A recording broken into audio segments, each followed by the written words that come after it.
Shalom Adonai, bom dia a todas, bom dia porque estou gravando a aula que é para vocês à noite, agora, pela parte da manhã, e vocês vão receber ainda hoje pela parte da manhã, não é?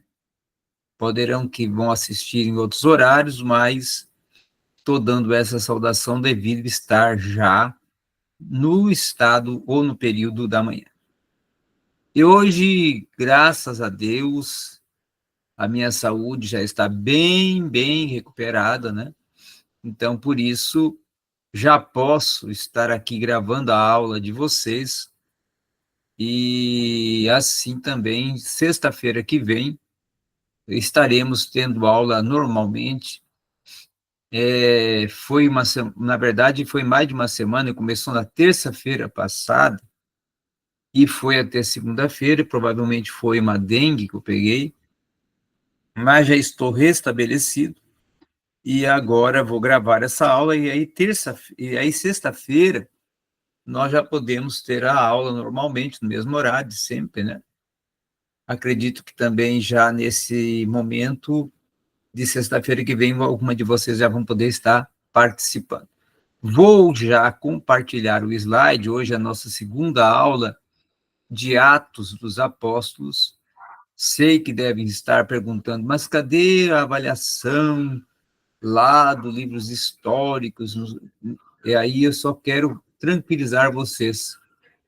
Não ficais preocupadas, ansiosas, né, com a avaliação, porque no tempo certo eu envio, não é? No tempo certo eu vou enviar.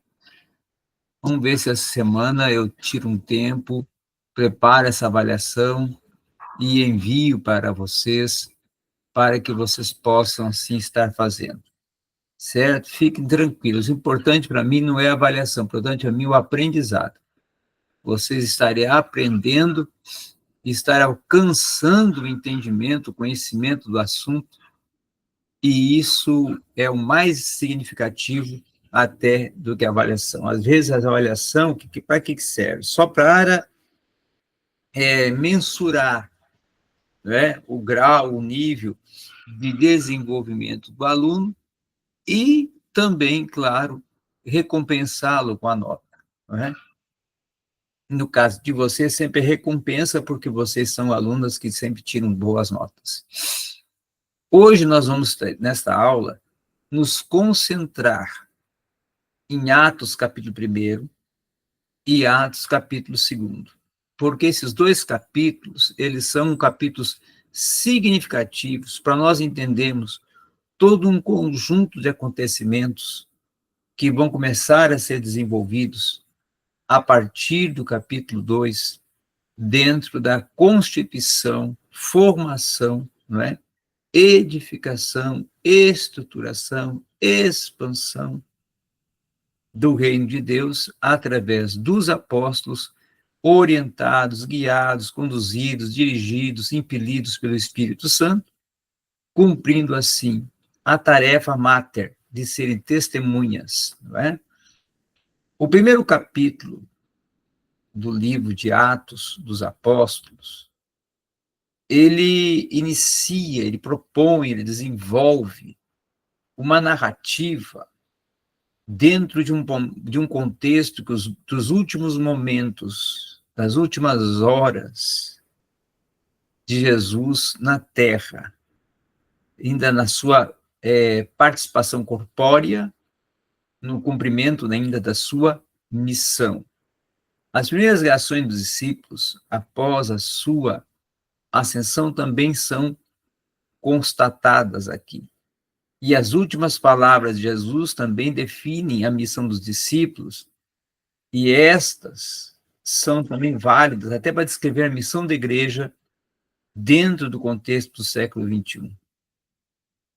Aí vamos voltar um pouquinho lá para Lucas 24, 49, né? Eu até vamos colocar aqui Lucas 24, 47 a 49, que dá para nós fazermos um link, porque Lucas, ele linka, ele relaciona, ele vincula esse capítulo último do seu evangelho com o primeiro capítulo de Atos dos Apóstolos, tá? Podemos dizer até que foi um prefácio, uma introdução que Lucas faz neste momento, já visando o que ele ia tratar em Atos, capítulo 1. Então, claro que Lucas 24, 47, 47 a 49, Lucas está colocando palavras de Jesus relacionadas também aos seus últimos discursos, aos últimos momentos, tá? Suas últimas orientações e instruções. E ele assim diz, Jesus. E disse-lhes, olha lá o versículo 46, e disse-lhes, assim está escrito e assim convinha que Cristo sofresse e ressuscitasse dos mortos ao terceiro dia. E em seu nome pregasse o arrependimento e remissão de pecados a todas as nações, começando por Jerusalém. E vós sois testemunhas dessas coisas. E eis que envio sobre vós a promessa do meu Pai, mas ficai na cidade de Jerusalém até que do alto sejais revestidos de poder. Esses 4 versículos, eles são os versículos para nós compreendermos o que vai acontecer agora em Atos, capítulo 1. Atos, capítulo 1, versículos 1 a 5, é uma introdução, é um prefácio, é uma apresentação de Lucas, apresentando o livro que ele está, vamos dizer assim, endereçando, destinando a Teófilo.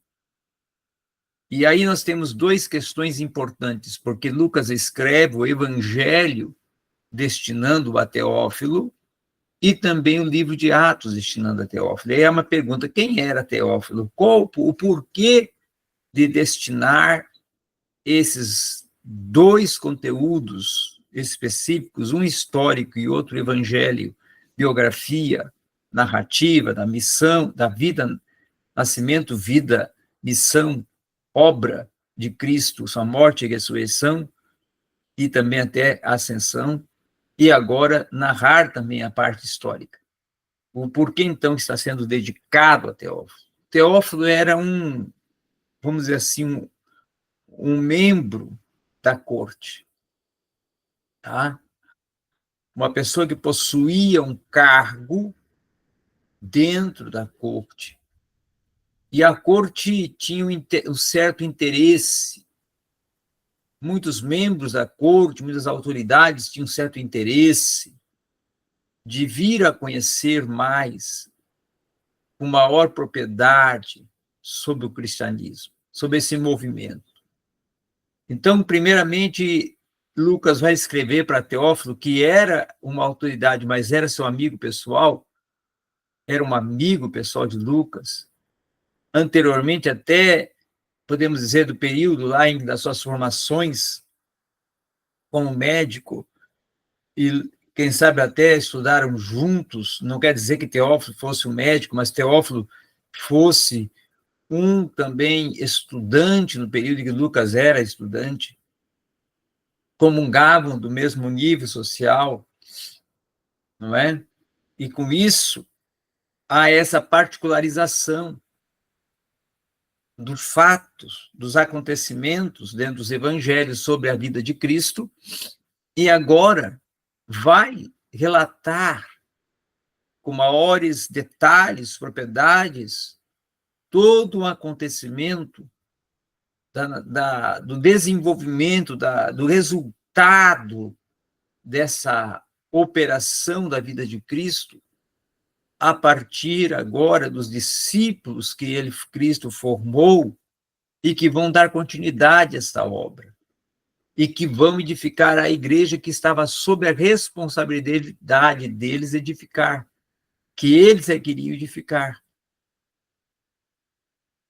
Então, essa é a grande proposta do livro, por exemplo, ser escrito para Teófilo, ser destinado para Teófilo, ser direcionado para Teófilo. É para que Teófilo tenha as informações, venha conhecer como que está sendo, como que foi todo esse desenvolvimento deste movimento. E Teófilo aqui não é um perseguidor, Teófilo não é alguém que está aqui com interesse de querer saber para poder perseguir, não. Ele é uma pessoa próxima, uma pessoa que tem um certo interesse de saber, até para estar mais próximo dos fatos, da realidade. Quem sabe até o interesse de alguém que realmente quer saber, porque quer futuramente se tornar um participante da causa do Evangelho. Tá? Então, essa é a proposta também de Atos, capítulo 1, versículos 1 a 5. E também Lucas menciona, ele faz a questão de mencionar que ele é o médico, que ele é aquele que cumpre a função da medicina, porém também é um seguidor, não como um discípulo, mas como alguém que é amado, alguém que é considerado, que era amado e era considerado, proximamente, quem sabe, ali, que estava sempre próximo, ouvindo aos discípulos, ouvindo ao próprio, quem sabe, teve a oportunidade de, em algum momento, estar próximo a Cristo e ter esse contato. Tá? Por isso ele tem essa propriedade de dizer o médico amado, porque certamente Cristo o considerava um médico amado. Cristo considerava ele uma pessoa digna de toda uma consideração. Atos 1:8 é o texto e é a parte central de Atos dos Apóstolos no quesito missão. No Atos dos Apóstolos, sentido missional, evangelístico, no sentido de tarefa, de ide, não é? Agora, é bom entendermos que a grande preocupação dos discípulos não era com a missão que eles estariam cumprindo. Eles não estavam preocupados com o futuro da obra, mas preocupados, sim, com questões mais particulares do próprio contexto social e da própria nação deles. Então, eles perguntam para Cristo em Atos, capítulo 1, versículo 7, Senhor, quando não é, que tu has de restaurar e de cumprir a promessa a Israel? Qual é o tempo? Né? Aí, isso em Atos 1:6, eles questionam. E aí, Atos 1:7, o Senhor responde para eles: não ficais preocupados com tempos e épocas, que eu hei de restaurar o meu plano, meu projeto a Israel. Mas recebereis a virtude, o poder, não é? O dínamos, no original, dínamos, do Espírito Santo, e ser-me-eis minhas testemunhas. Esse termo para testemunhas aqui é martiria. Aí ele vai especificar na Judéia, Samaria, não é? Jerusalém e até os confins da terra. Ou seja, nas regiões distintas que ele vai colocar, Jesus menciona, no próprio local onde vocês habitam, no caso Jerusalém, a base, mas o foco não é aqui, o foco é lá, o além, além fronteiras, ou além do espaço geográfico de vocês, da cultura de vocês, do contexto social de vocês, do contexto racial de vocês. indo até os confins da terra, é ir além culturas, ir além fronteiras.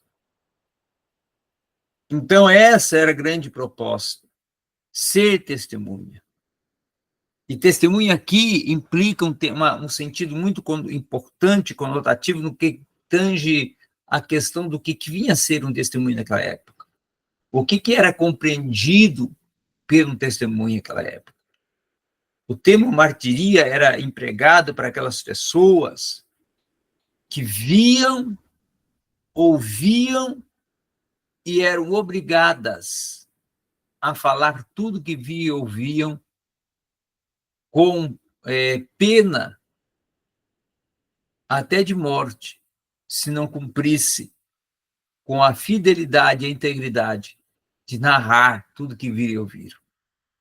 Então, eles tinham um compromisso que era agora muito maior que a própria vida deles, de testificar, de anunciar, de falar, de proclamar, anunciarem, dizerem tudo que viram, ouviram, sentiram, participaram, estiveram presentes.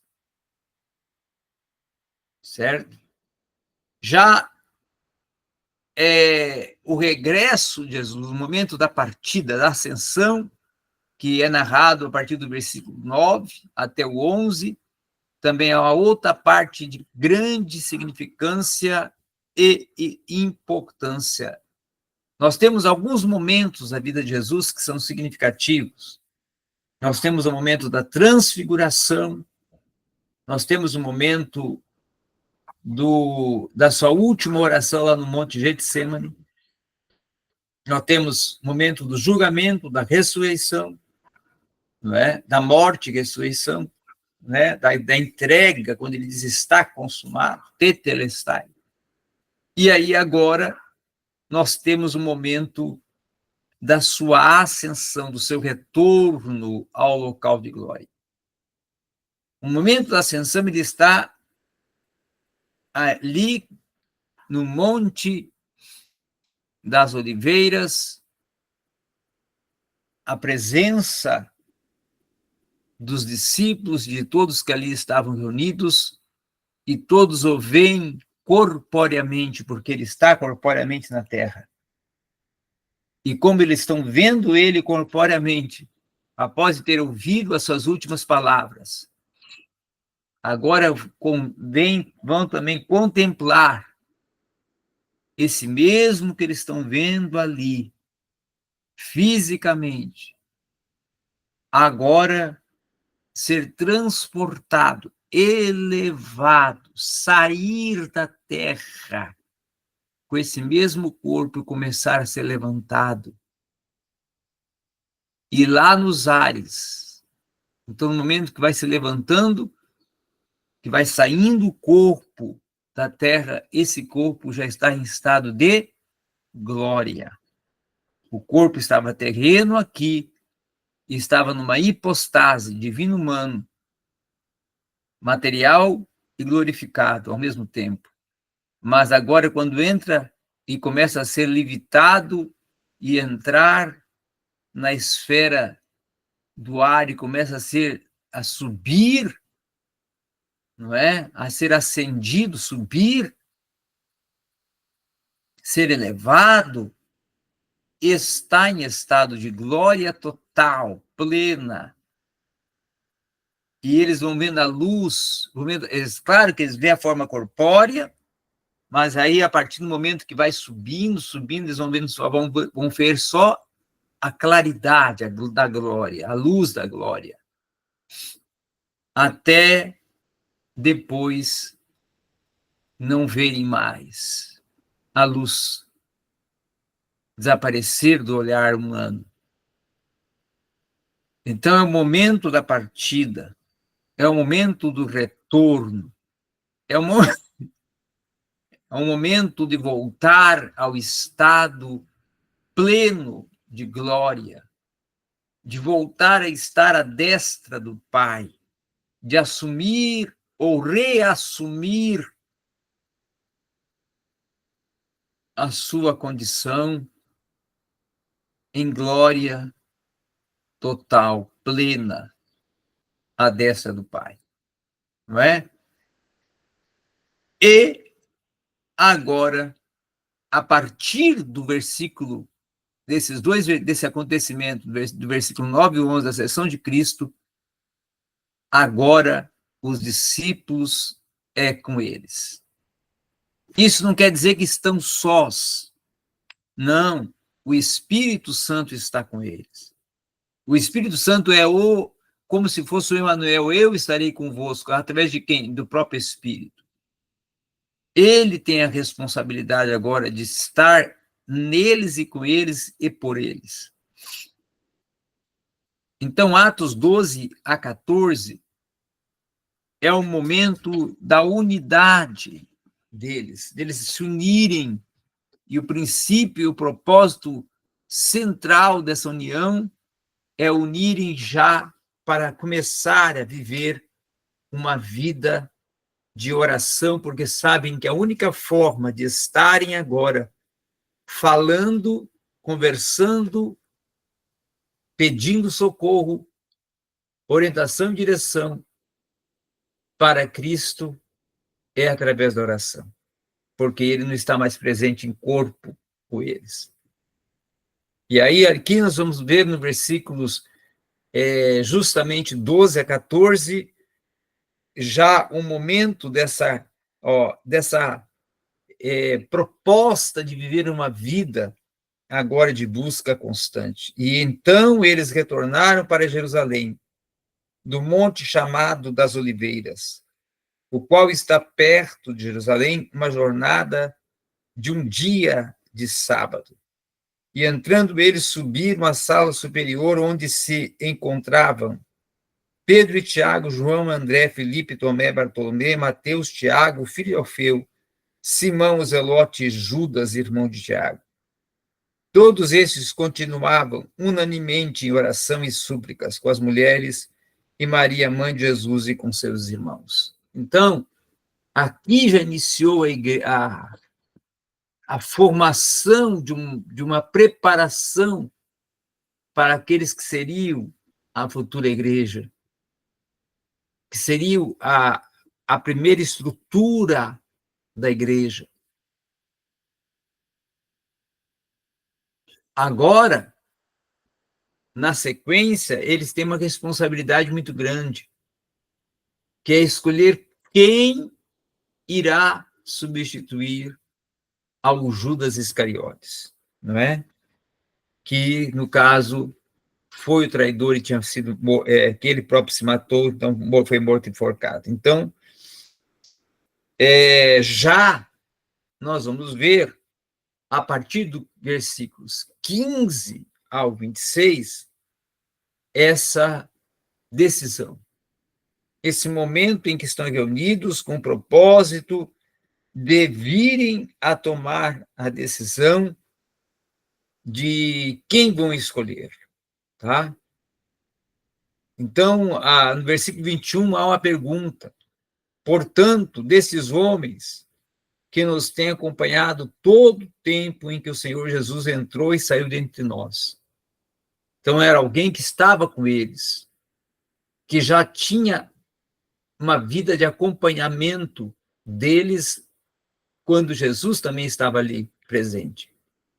Não é um discípulo que vai ser acrescentado que está alheio ou fora do contexto, tá?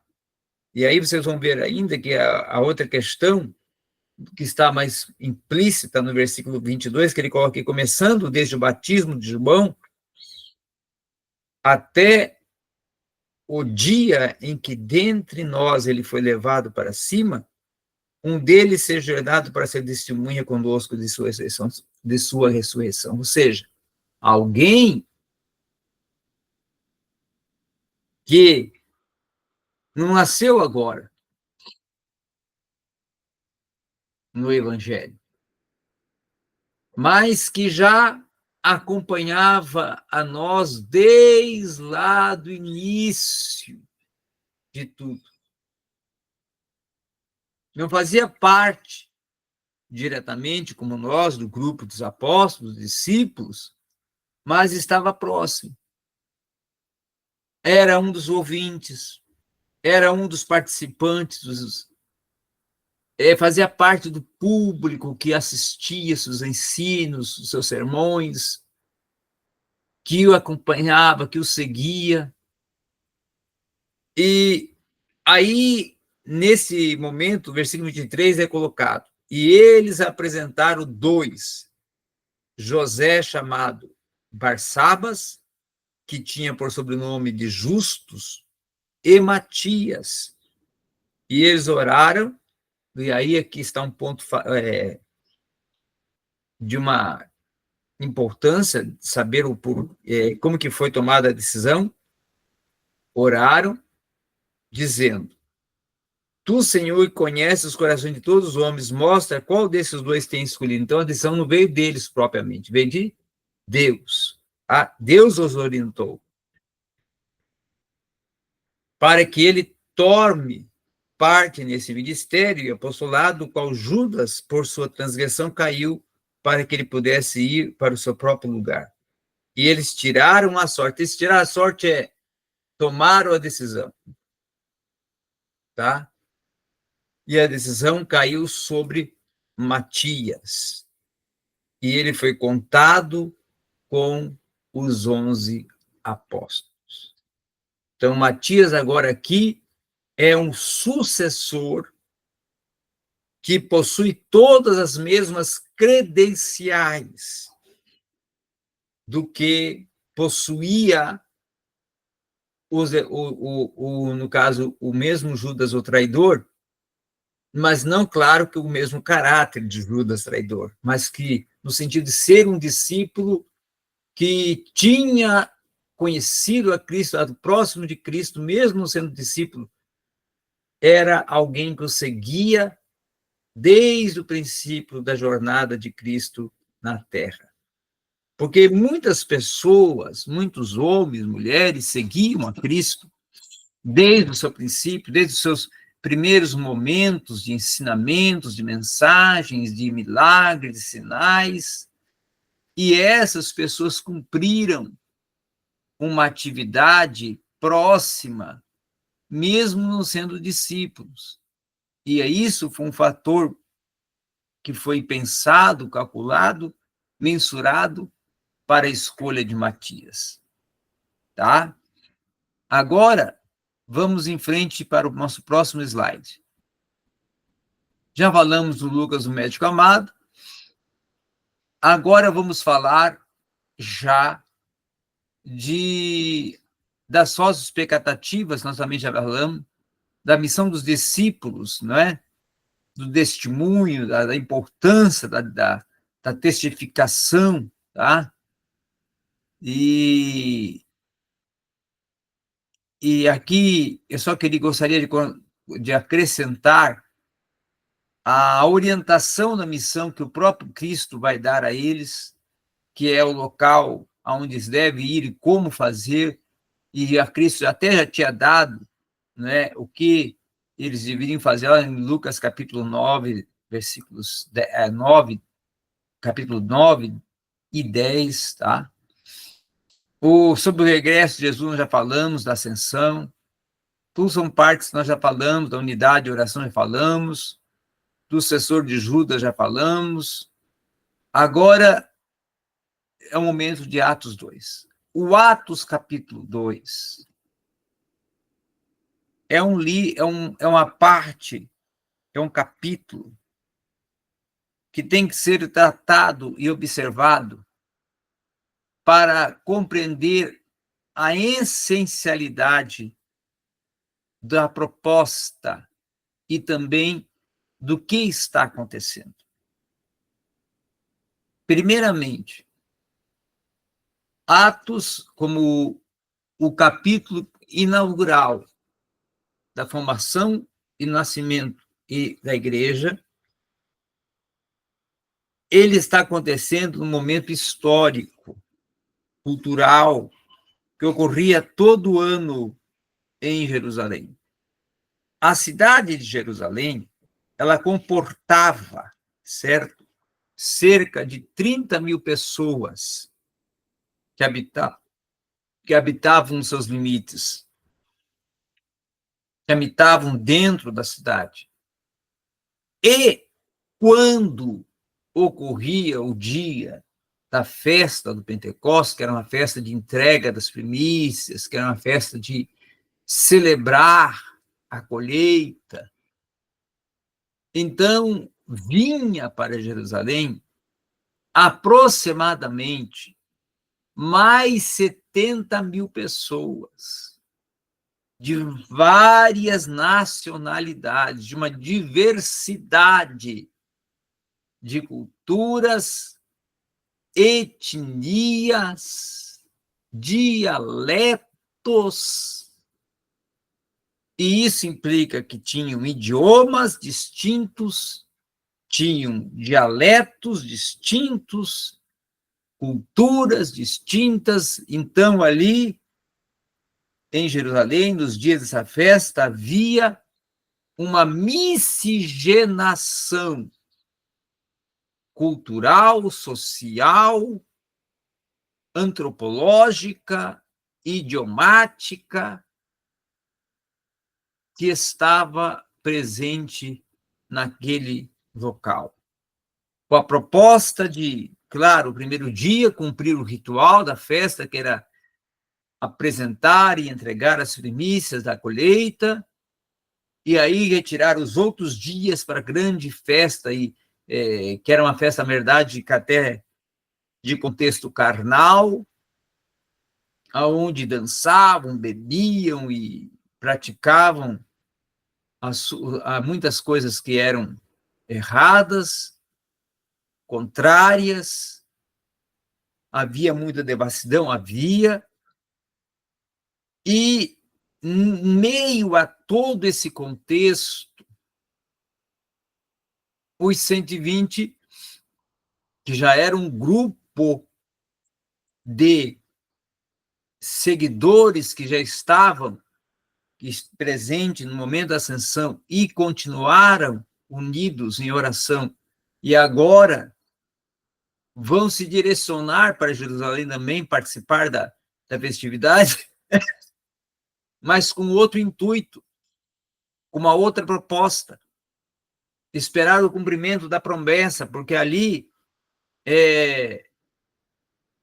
estão aguardando o que está escrito lá em Lucas 24, 49, ficar em Jerusalém, até que do alto sejam revestidos de poder. Então, vamos para Jerusalém, e vamos para lá independente do que está acontecendo, independente da festa, porque nós estamos indo para festejar, para cumprir esse rito, mas estamos indo para ir à busca do que nos foi prometido. E aí eles vão para o cenáculo, o local reservado, uma sala reservada, um cenáculo é como se fosse uma sala, não um templo, mas uma sala, em um local reservado, aonde vão ficar ali totalmente, vamos dizer assim, reservados, separados, fechados, com uma única proposta. Enquanto ocorria a festividade lá fora, eles ali dentro daquele espaço, daquele cenáculo, eles estavam em oração, louvor, adoração, leitura dos rolos das escrituras que eles possuíam, compartilhamento de palavras, de testemunhos, até que no último dia da festa, então ocorre o momento da efusão do Espírito. E aí aqui agora eu quero antes ler, porque eu quero que vocês entendam algumas questões importantes aqui, tá? Primeiramente, olha o que está escrito no versículo 2. Veio um som do céu. Esse som é como se fosse um sonido, tá? Um soar, tá? Como uma rajada de um vento impetuoso, um soar, certo?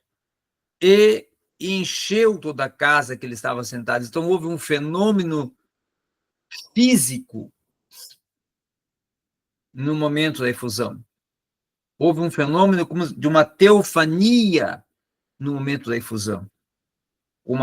Através dessa rajada de vento, esse sonido, é como se Cristo tivesse vindo naquele momento num vento, manifestado em forma de vento, teofanicamente, uma teofania, tá?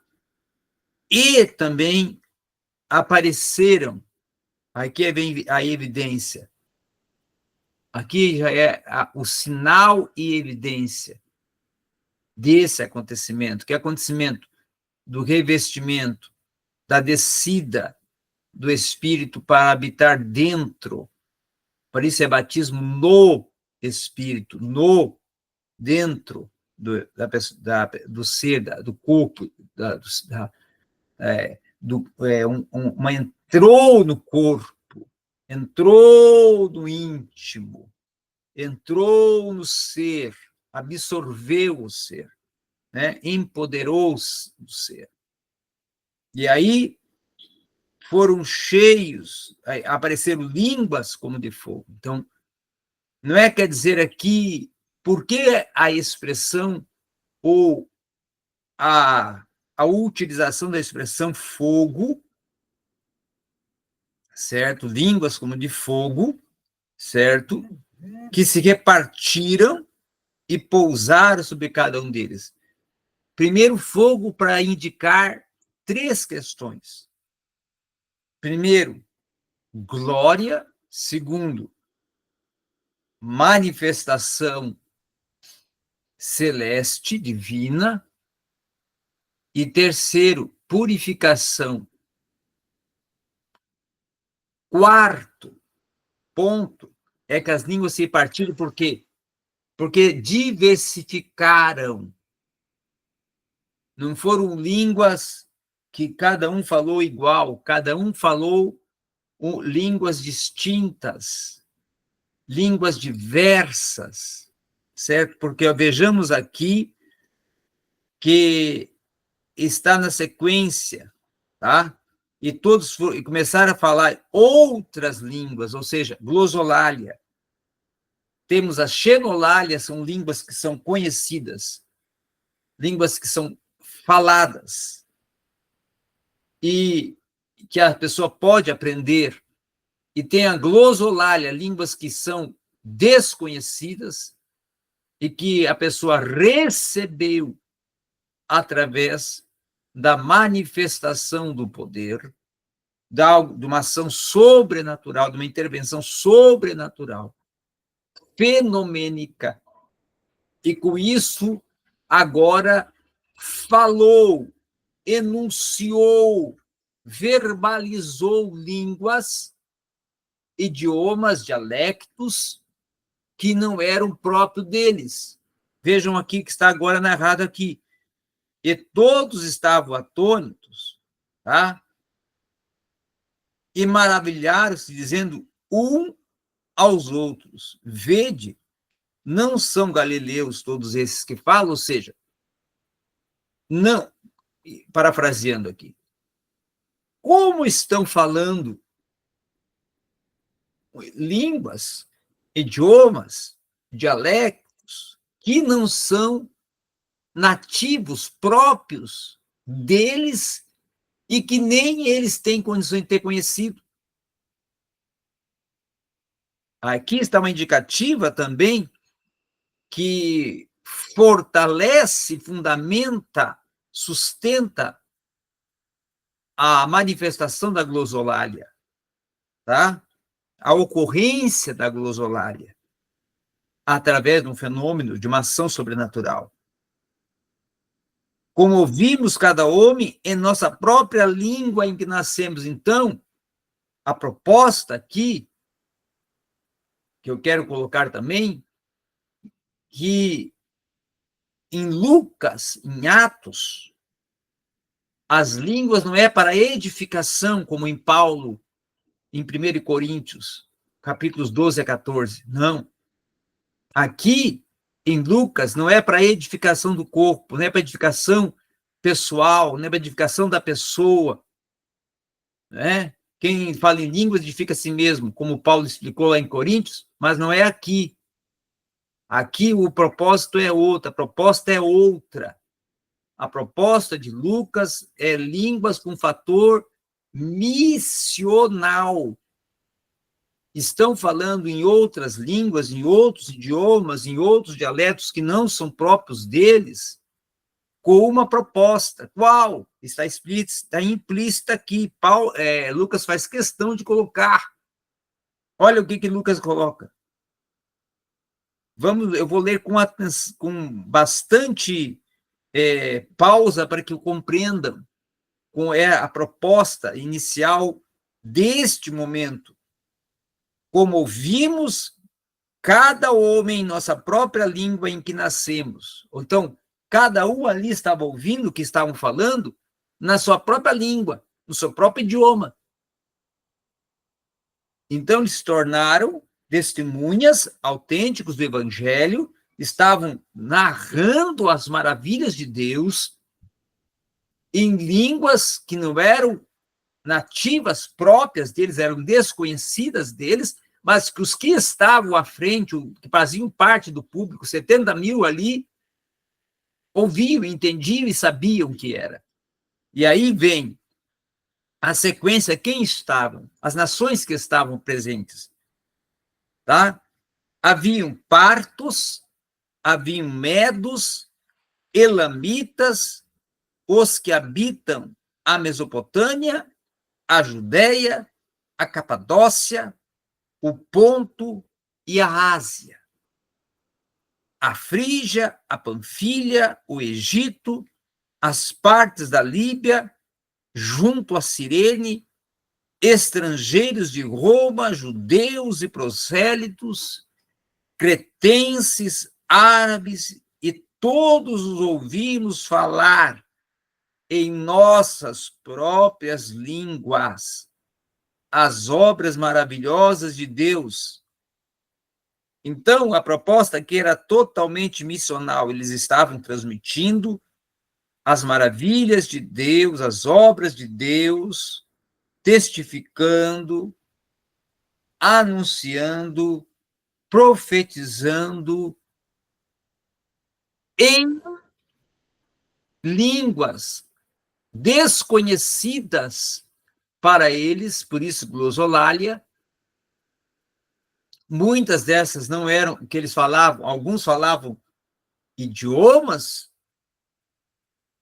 de nações distintas, outros falavam em dialectos também, porque dentro desse grupo de nações havia aqueles que falavam em dialectos e havia aqueles que falavam a glosa no grego quer dizer língua. Ah? Então, havia uma fala, certo, de um idioma desconhecido, totalmente uma ação sobrenatural, porque aquele Galileu agora estava falando em um idioma que não era dele, mas transmitindo para aquele que estava à sua frente ali da multidão as maravilhas de Deus dentro da cultura, da língua, do idioma, que aquela pessoa compreendia, entendia e agora estava participando. Então, a proposta era totalmente missional. É o meio de dar início, nesse momento que o Espírito está nascendo, que vai dar o ato inicial do mover, do intervir do Espírito para gerar a igreja. Esse gerar se vai ser um gerar missional, porque as nações vão ser alcançadas através dos que foram revestidos de poder. Então, que foram revestidos de poder para testemunhar, testemunharam. a partir do poder que receberam do Espírito em línguas diversas, que se repartiram sobre eles e anunciaram dentro de vários dialetos, dentro de vários idiomas, as maravilhas de Deus. Então, essa é uma questão que tem que ficar bem clara. Tá? Então, não é o dom de línguas aqui, não é um dom específico como está lá proposto, vamos dizer assim, ou explicado por Paulo em 1 Coríntios, mas já é o dom, a vinda do dom, o revestimento, a capacitação com o dom de línguas, mas com a proposta missional, línguas para a missão, línguas para anunciar, línguas para testificar, não é?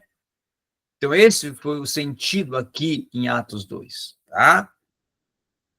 Um outro fator também é que alguns dessa multidão, grande parte, se maravilhou, outros achou que era uma aberração e, claro, vão zombar, porque neciamente, loucamente, não compreendem, não aceitam e vão entrar no contexto do ceticismo, né?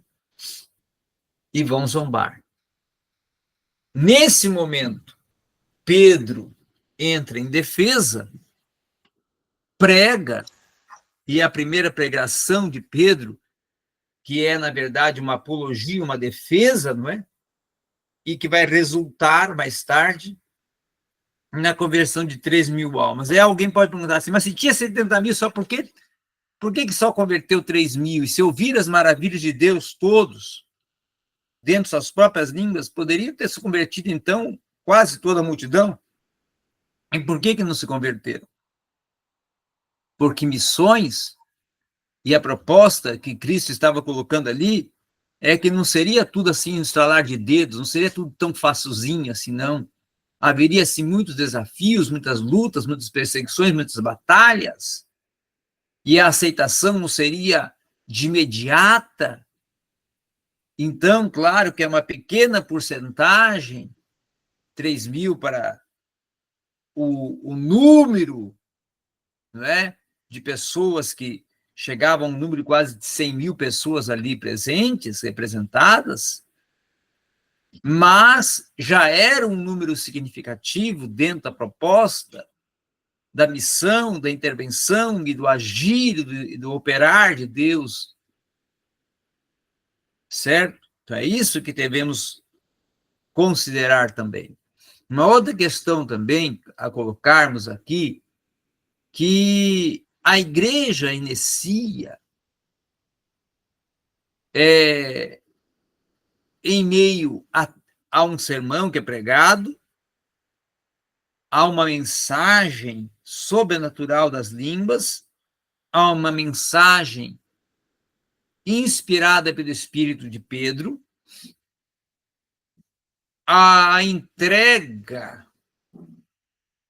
do próprio testemunho pessoal da igreja, que é uma marca, esse testemunho pessoal da igreja, quando a igreja começa a ter uma participação de vida, tudo em comum, comungando, uma comunhão onde tinham tudo em comum, onde praticavam um compartilhar dos bens, das propriedades, do alimento, onde havia uma verdadeira unidade, uniformidade, uma comunhão, uma corporeidade, com a proposta única, exclusiva, de viverem ali o verdadeiro sentido e proposta de serem que eram mesmo o corpo de Cristo. Então, corpo unidos, cada um dentro da sua proposta, missão, tarefa, atividade, cumprimento, mas todos em uma só visão, andar, olhar, sentir e viver. Uma outra questão também que eu quero colocar aqui é que, além disso,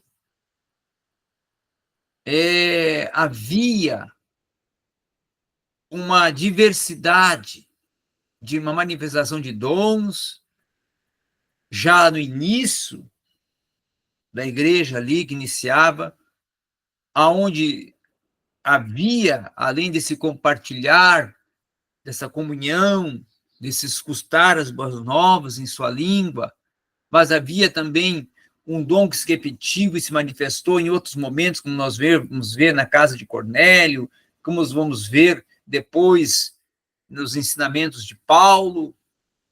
Mas voltando a Atos 2, a grande tônica é que, além de viverem e estarem dentro dessa sintonia do poder manifestado do Espírito Santo que veio sobre eles, agora estavam vivendo uma vida totalmente impactante, onde as pessoas que estavam fora ficavam atraídas por ver ali o que era a igreja, essa comunhão, essa compartilhar, esse ter tudo em comum, esse viver uma vida impactante de testemunho pessoal, que era um testemunho que contagiava, e que com esse testemunho as pessoas eram impactadas e vinham e eram se acrescentadas, e iam se acrescentando,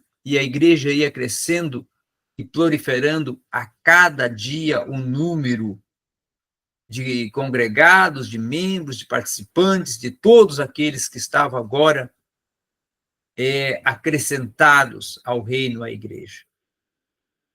Então, Atos 2 é o capítulo que é a propulsão para esta chama missionária, este agir e intervir do Espírito através desses homens que irão agora dar continuidade ao reino e cumprir a missão que lhes foi proposta de testificarem tudo que viram e ouviram.